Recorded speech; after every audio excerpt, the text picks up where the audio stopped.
बिस्मिल्लाहिर्रहमानिर्रहीम। रब्बि इश्रह ली सदरी वयस्सिर ली अमरी वाहलुल उक़दतम मिन लिसानी यफ़क़हू क़ौली। शुरू अल्लाह के नाम से जो दिलों को फिरने पर काबिज़ है। आज का हमारा टॉपिक है next statistical inference.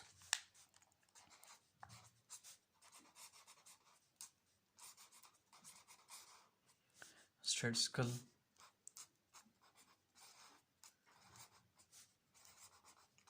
Inference. Statistical का मतलब होता है स्टैट्स के लिहाज से, इन्फ्रेंस इसका मतलब होता है रिजल्ट्स, कंक्लूजन्स। सिंपली हम ये भी कह सकते हैं कि स्टैट्स की मदद से रिजल्ट्स निकालना। अब जो हम प्रॉपर इसकी जो डेफिनेशन है उसके मुताबिक हम ये करते हैं कि स्टैटिस्टिकल इन्फ्रेंस में हम क्या करते हैं कि एक सैंपल से हम जो है रिजल्ट्स लेते हैं और उसको हम पॉपुलेशन के ऊपर अप्लाई करते हैं। फॉर एग्जांपल हम यूनिवर्सिटी ऑफ काड़ा में जो स्टूडेंट्स पढ़ रहे हैं वो 17,000 स्टूडेंट्स हैं।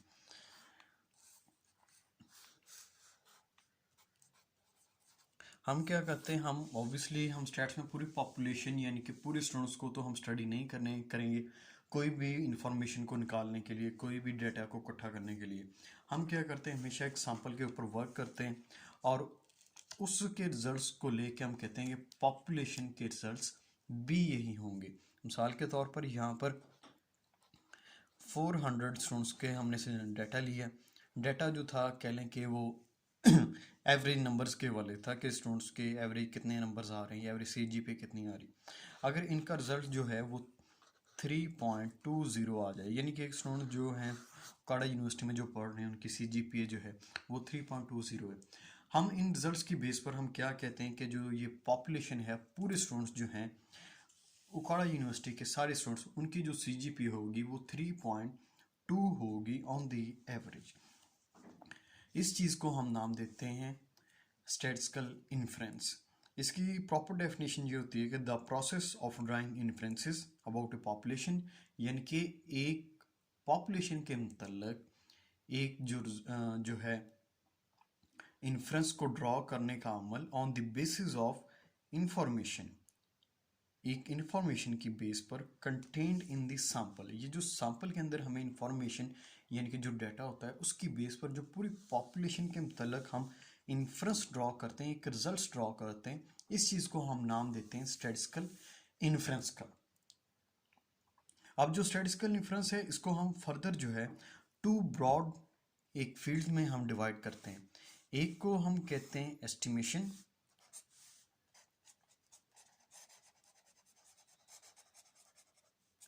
और दूसरी को हम कहते हैं टेस्टिंग ऑफ हाइपोथेसिस।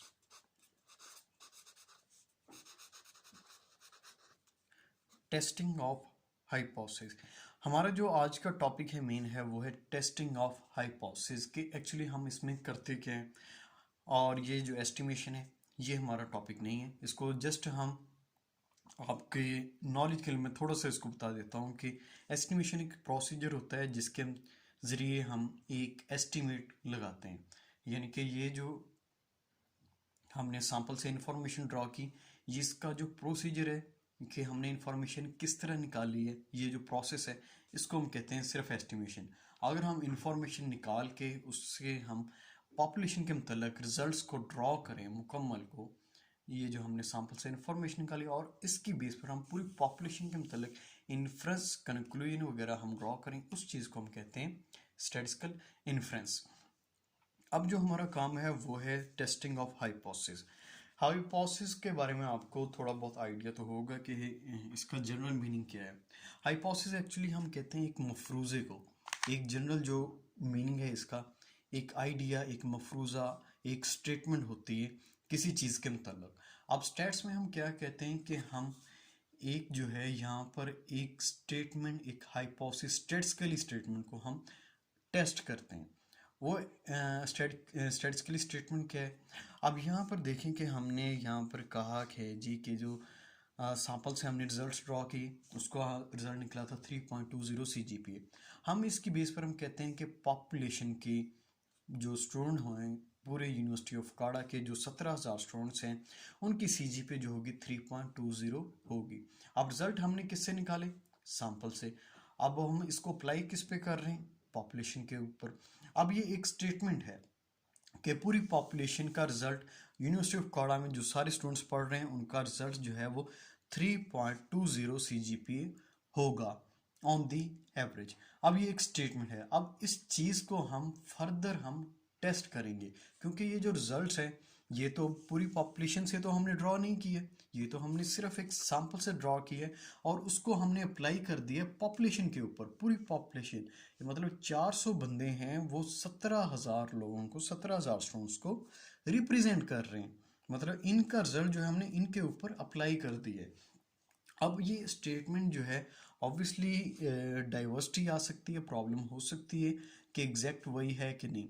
अब इस चीज़ को हम टेस्ट करने के लिए, एक सैंपल रिजल्ट्स को टेस्ट करने के लिए हम क्या करते हैं, एक हाइपोथेसिस जो है टेस्टिंग, उस प्रोसीजर की तरफ मूव करते हैं।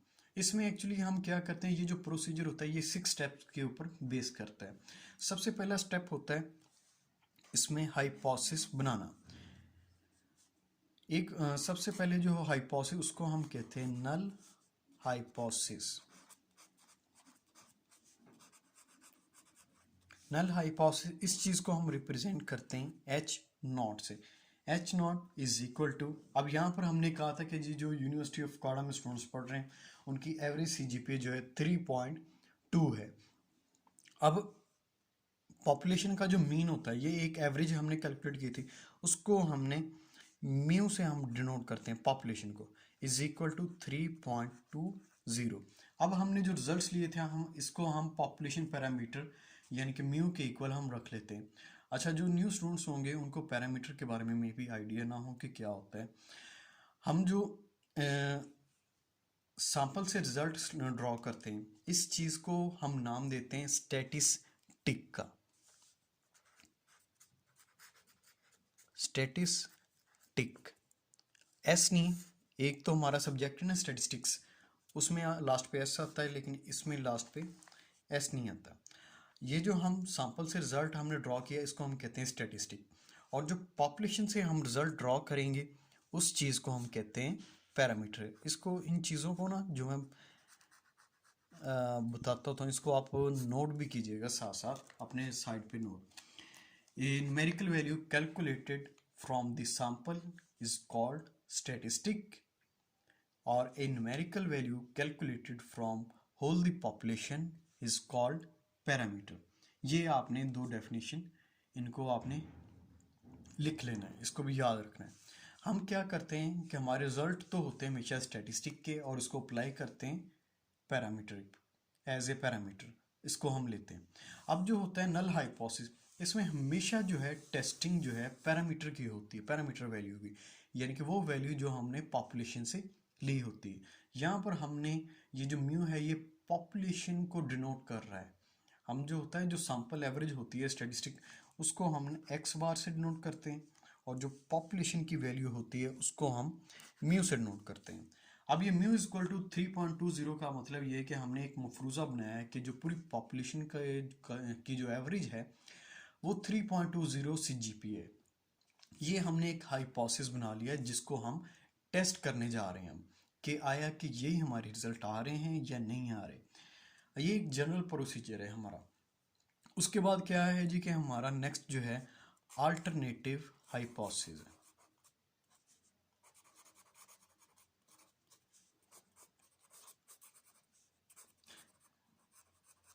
हम इस चीज़ को इसलिए टेस्ट भी करते हैं क्योंकि मैं रिपीट कर रहा हूँ कि हमने पूरी पॉपुलेशन से तो रिजल्ट नहीं लिए, सैंपल से लिए, तो इसमें गलती वगैरह तो हो सकती है। तो इसलिए हम फर्दर इसकी टेस्टिंग वगैरह करते हैं कि आया कि रिजल्ट ठीक हैं या नहीं है, हम पूरी पॉपुलेशन के ऊपर इसको मुकम्मल तौर पर अप्लाई कर सकते हैं कि नहीं कर सकते।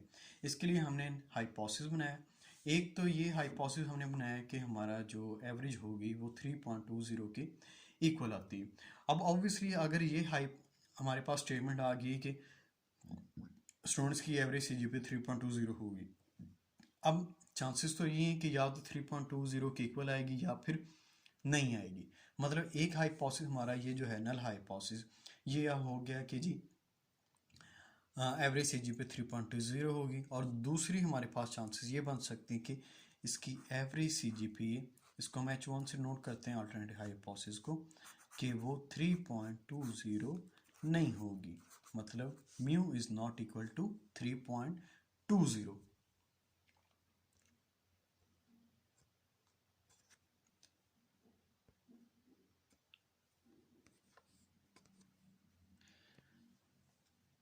टेस्टिंग हाइपोथेसिस को हम डिफाइन इस तरह करते हैं कि testing hypothesis is a procedure which enables us to decide on the basis of information obtained by sampling whether to accept or reject any specified statement or hypothesis regarding the value of the parameter।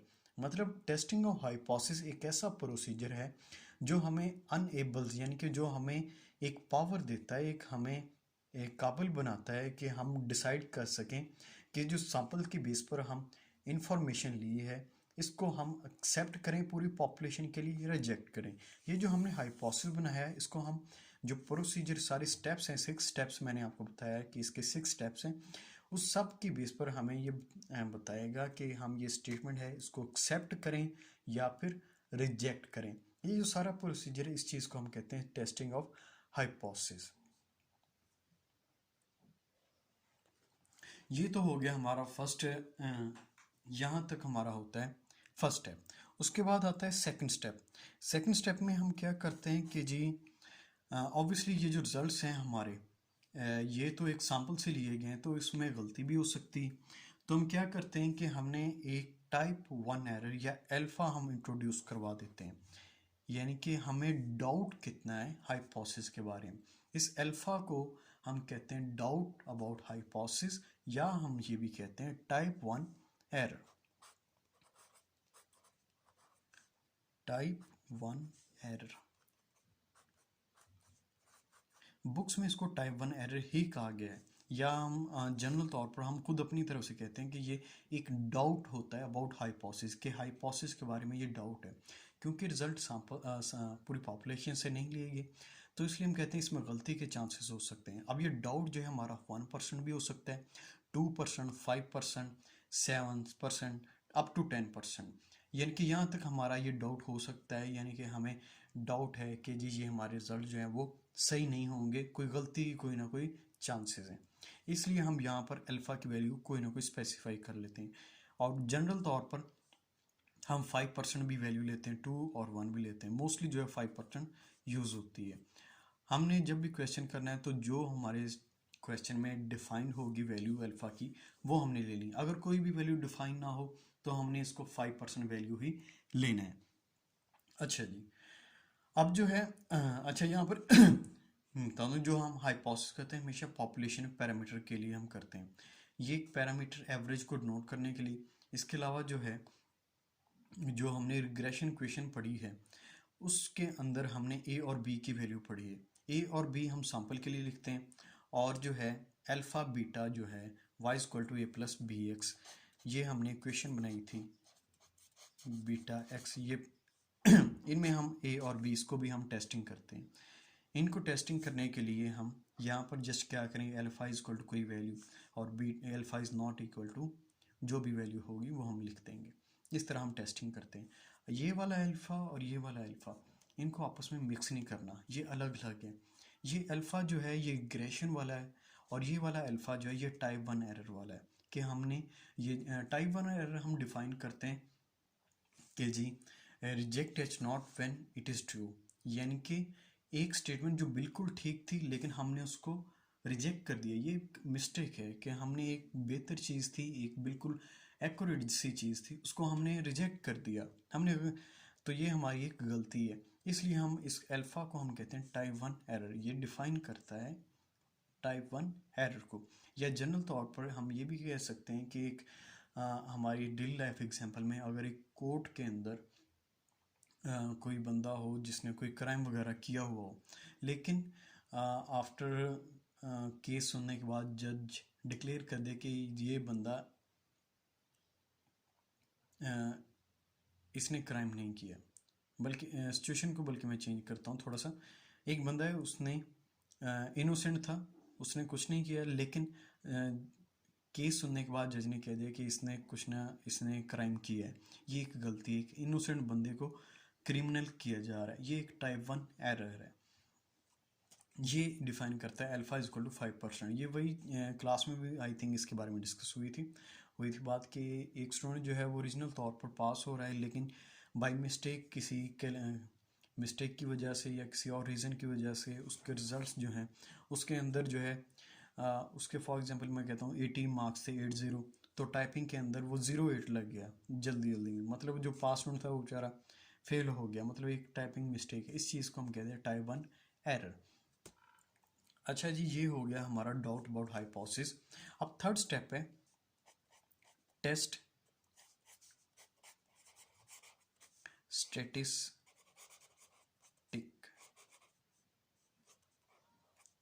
Test statistic इसमें क्या होगा कि हम दोबारा एक sample लेते हैं, sample values लेते हैं और उनके ऊपर हमने दोबारा एक एवरेज वगैरह कैलकुलेट करनी होती है, और जो हमारा फार्मूला वगैरह होता है यहाँ पर वो हमने अप्लाई करना होता है। अप्लाई करने के बाद हमें एक वैल्यू मिलती है, वो होती है value t is equal to something, या फिर z is equal to something, या फिर f is equal to something, या फिर एक हमारे पास काई स्केल। ये डिफरेंट मेथड्स हैं हर तरह के पैरामीटर को कैलकुलेट करने के लिए। यहाँ पर हमने सिर्फ पैरामीटर लिया है म्यू। अब इसके लिए हम अब टी भी यूज़ करते हैं, जी भी यूज़ करते हैं। अब किस तरह हम यूज़ करते हैं ये बात की बात है। अब ये आपको जस्ट मैं एक जनरल प्रोसीजर हाइपोथेसिस टेस्टिंग का बता रहा हूँ।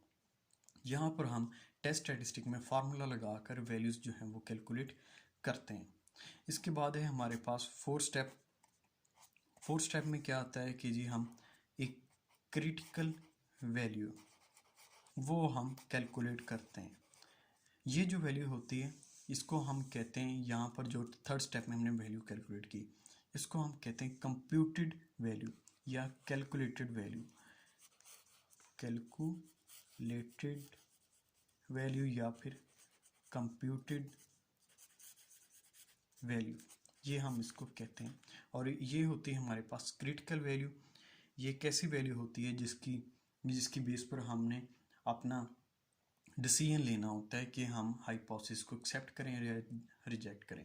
अब क्रिटिकल वैल्यू क्या होगी, ये भी हम ये जो काई स्केयर है, टी है, जी है, एफ है, ये जो टेस्ट स्टैटिस्टिक हैं इनके हर के लिहाज से हमारे पास टेबल गिवन होते हैं, एक वैल्यूज़ के टेबल गिवन। फॉर एग्जांपल हम जो यूज़ कर रहे हैं अभी वो है टी की हमने वैल्यू यहाँ पर कैलकुलेट कर ली, कैलकुलेटेड वैल्यू। अब टी की ये क्रिटिकल वैल्यू है जो एक टेबल से आपको देखनी पड़ेगी, वो हमने देख के यहाँ पर लिखनी है।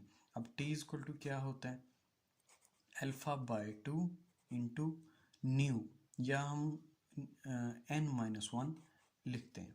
न्यू का मतलब होता है यहाँ पर मैं यहाँ पर साइड पर लिख देता हूँ, ये वाला न्यू, इसको हम न्यू बोलते हैं। ये इक्वल होता है n-1, ये होता है डिग्री ऑफ फ्रीडम। ये हम यहाँ इसकी जगह पर लिखते हैं v, यानी कि न्यू भी लिख लें या n-1 लिख लें, दोनों ठीक है। ये होगी क्रिटिकल वैल्यू। अब जो है फिफ्थ स्टेप, इसमें हम क्या करते हैं रिजेक्शन रीजन। हम अपना एक क्राइटेरिया यहाँ पर डिफाइन करते हैं जिसकी बेस पर हमने ये जो वैल्यू है इसको एक्सेप्ट करना है या रिजेक्ट करना है। हम कहते हैं रिजेक्ट नल हाइपोथेसिस, ये हमारा क्राइटेरिया होता है। रिजेक्ट H0 या null hypothesis if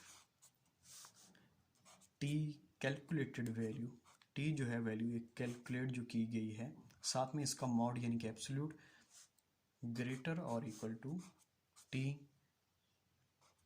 tabulated value या टेबल वैल्यू जो हमने फोर्थ स्टेप से ली। ये थर्ड स्टेप में वैल्यू ली वो, और ये फोर्थ स्टेप में।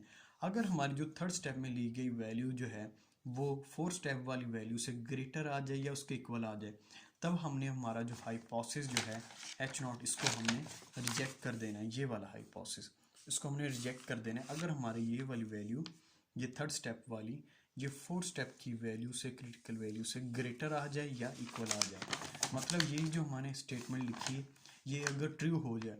मैं एग्जांपल के तौर पर अगर यहाँ पर कैलकुलेटेड वैल्यू आ जाए 4.2, 4.1 आ जाए, 2 आ जाए, या फिर 4 पॉइंट बल्कि 0 कर लें, ये आ जाए कैलकुलेटेड वैल्यू। अब ये प्लस में हो या माइनस में हो, ये एब्सोल्यूट की वजह से कोई साइन नहीं लगेगा। ये अगर वैल्यू ग्रेटर और इक्वल आ जाए, हमने टेबुलेटेड एग्जांपल के तौर पर मैं कहता हूँ कोई वैल्यू ली थी 3.90, अब ये वैल्यू वाकई से ग्रेटर है, तो हम क्या करेंगे, अपना हाइपोथेसिस जो है रिजेक्ट कर देंगे। हम कहेंगे जी ये जो हमने हाइपोथेसिस बनाया था, ये जो हमने काम किया था, ये ठीक नहीं है, इसमें कोई ना कोई मिस्टेक है। ये जो यानी कि म्यू इक्वल हमने लिखा है 3.20 के, हम कहेंगे जी कि ये हाइपोथेसिस गलत है, कि हमारे जो स्टूडेंट्स की एवरेज है वो 3.20 के इक्वल नहीं है, हम नल हाइपोथेसिस को रिजेक्ट कर देंगे। लेकिन अगर हमारे पास यहाँ पर वैल्यू आ जाए कैलकुलेटेड दोबारा 3.50 और टेबुलेटेड वैल्यू आ जाए 2.50, हमने क्या करना है, जस्ट वैल्यूज़ को ही लिखना है। अब देखें ज़रा 3.50 क्या इससे ग्रेटर है? ये जो साइन है इसका मतलब ये होता है जिस तरह मुंह खुलाओ कि ये वाली वैल्यू ग्रेटर को शो कर रही है, और नीचे ये लाइन का मतलब है इक्वल। अब ये जो है ये साइन होता है ग्रेटर और इक्वल का, कि ये वाली वैल्यू इससे ग्रेटर है या इक्वल है। अब अगेन आप देखें कि ये हमारी जो है स्टेटमेंट ये बिल्कुल ठीक बन रही है कि 3.50 इससे ग्रेटर ही है, तो हम इस सूरत में भी अपना हाइपोथेसिस जो है वो रिजेक्ट कर देंगे। लेकिन अगर यही यहाँ पर आ जाता 3.50 ग्रेटर और इक्वल टू 3.60, क्या ये अब स्टेटमेंट ठीक रही है? ये इसके मुताबिक तो ये वाली वैल्यू ग्रेटर होनी चाहिए थी, लेकिन ये ग्रेटर नहीं है, तो इसका मतलब है कि हम अपना हाइपोथेसिस जो है उसको रिजेक्ट नहीं करेंगे। हमने हाइपोथेसिस को उसी वक्त रिजेक्ट करना है H0 को, अगर हमारे पास ये वाली वैल्यू से ग्रेटर या इक्वल आ जाए। अब उसके बाद आ जाता है लास्ट स्टेप, कंक्लूजन, कि हमने सारी प्रोसेस से क्या रिजल्ट निकाला है। कंक्लूजन कहता है कि जी रिजेक्ट है सिंस, अगर मैं कहता हूँ कि जी आपको मैं बल्कि दोनों के लिहाज से कंक्लूजन बना के दे देता हूँ। अगर तो हमारा ये रिजल्ट हो कि ये वैल्यू से ग्रेटर नहीं है, तो इस ये वैल्यू से ग्रेटर है, तो इसका मतलब होता है कि H0 को हम रिजेक्ट कर देंगे। तो इसके लिए हम लिख देंगे सिंस द कंप्यूटेड वैल्यू या calculated value falls in the rejection reason,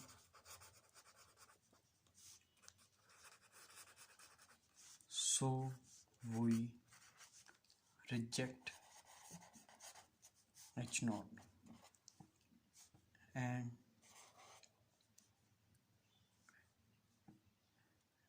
accept alternative hypothesis, जो दूसरा होगा हम उसको हम एक्सेप्ट करेंगे। ये हो गया तब जब हमारी वैल्यू इससे ग्रेटर आ जाए। अगर ग्रेटर ना आए तो हम क्या करेंगे, just since the computed value does not हम इधर लिखेंगे does not fall in the rejection region, so we do not reject H0, क्योंकि हमारी जो वैल्यू है वो रिजेक्शन रीजन में नहीं आ रही, इसलिए हम H0 को रिजेक्ट नहीं करेंगे। एंड एक्सेप्ट अल्टरनेट, एंड यहाँ तक आपने करना है अगर हमारे पास वैल्यू ये वाली हो, ये वाली, so we do not reject H0, यहाँ तक आपने काम करना है। आपका कोई क्वेश्चन हो इसके मतलब तो आप लाजमी कमेंट करें या मैसेज करके आप पूछ सकते हैं।